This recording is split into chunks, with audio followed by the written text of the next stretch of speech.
не играют в хоккей ледовое побоище, настоящее бескомпромиссное наступление с резкими выпадами и контрударами. Уже с начала первого периода игры нетрудно догадаться, на чем акцентировал свое внимание тренер хоккейного клуба «Донецк». Главные переходы с короткими подачами и штурм ворот. Итог: ставропольский «Тайфун» пропускает шайбу.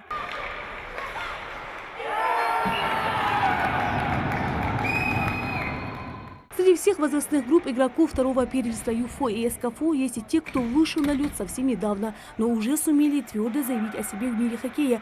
В их числе и Сергей Литвинов. Самому просто очень захотелось, понравилась эта игра. Еще с детства планировал, но начал только сейчас. На льду ты в основном думаешь только об игре. Вообще все мысли откидываются и думаешь, куда бы отдать передачу или забить и так далее. Поддержать сына и полузащитника приехал и Андрей Литвинов. По его словам, для него одно удовольствие ездить вместе на командные выезды. На самом деле командный дух у нас очень высокий. Парни друг за друга переживают. Ну, мы, естественно, слова напутствия там, болеем за них, они за это переживают, мы переживаем. Это же наши дети, они у нас одни. Пока середина периода ознаменовала второй по счету заброшенной шайбой ворота «Тайфуна», удалось немного узнать о состоянии хоккея в нашем регионе. Хоккейный центр у нас с 2016 года мы работаем. Тогда у нас не было хоккейного центра, только одна ледовая площадка.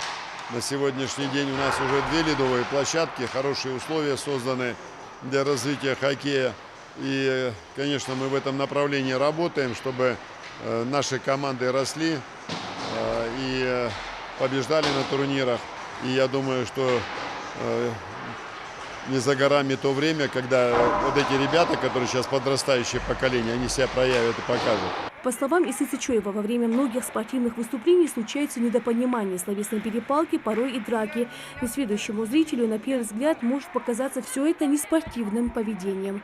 Есть песня такая у Пахмутовой, да, композитор Пахмутова написала: «Трус не играет в хоккей, хоккей играют настоящие мужчины». Хоккей-шайба – это дерзкая, мужественная игра, где нужно проявить характер, силу воли, где иногда нужно подраться. Так называемая круговая система матчей подразумевает собой игру одной команды со всеми, поэтому второй этап первенства ЮФО и СКФО продлится до 11 января. А пока близится к завершению первый матч. Важно отметить и своих фаворитов. Игрок под номером 22, так он просит его называть, оформил дубль ворота соперника и останавливаться на этом не собирается. Я очень сильно старался, наша пятерка выложилась на все 100, и поэтому мы легко смогли забить 3 гола.